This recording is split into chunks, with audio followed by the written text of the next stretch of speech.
Bonjour, je m'appelle Paul Cavzac, je suis l'auteur de Ténèbres, paru aux éditions La Peuplade en 2020 et je suis finaliste au prix des collégiens.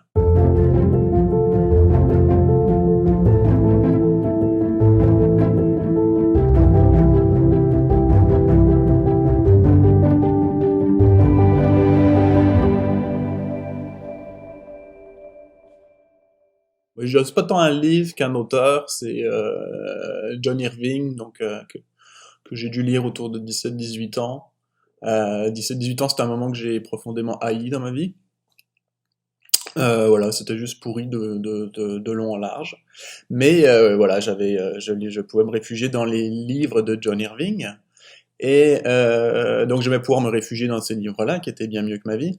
Et j'aimais le fait qu'il y ait beaucoup de personnages un peu, voilà, qui étaient assez francs, qui s'autorisaient à vivre, et qui vivaient dans des microcosmes en marge, souvent dans des milieux universitaires, dans des gens qui étaient fils de concierges d'université ou des choses comme ça, qui vivaient à l'université mais sans être forcément étudiants, qui grandissaient des enfants, qui grandissaient par exemple fils de personnels universitaires ou des choses comme ça, qui tombaient en généralement très amoureux, etc.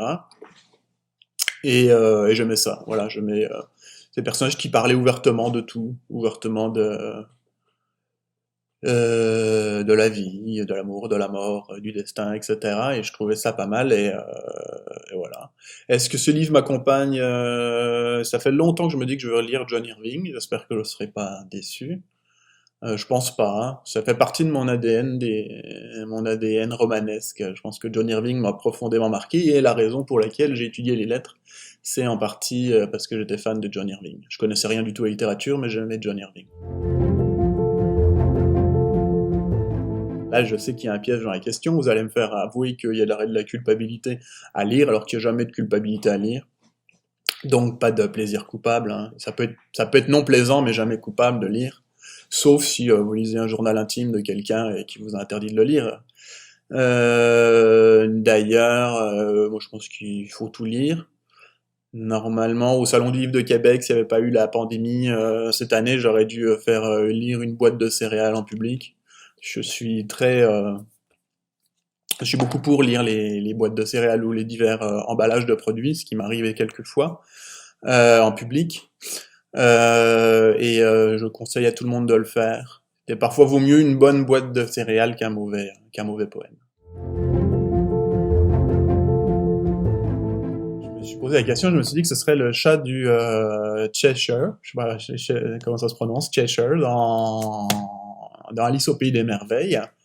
Parce que déjà, ben, c'est clair que si j'ai un ami fictionnel, c'est un animal qui parle, ça c'est une évidence. Et ensuite, eh ben, il y a un côté, le chat, moi, comme je disais, les personnages de John Irving aiment bien discuter d'un peu de tout. Ben, le chat du Cheshire, c'est ça, il aime bien discuter, il apparaît comme ça, il discute, il est tout le temps, il fait son sourire mystérieux.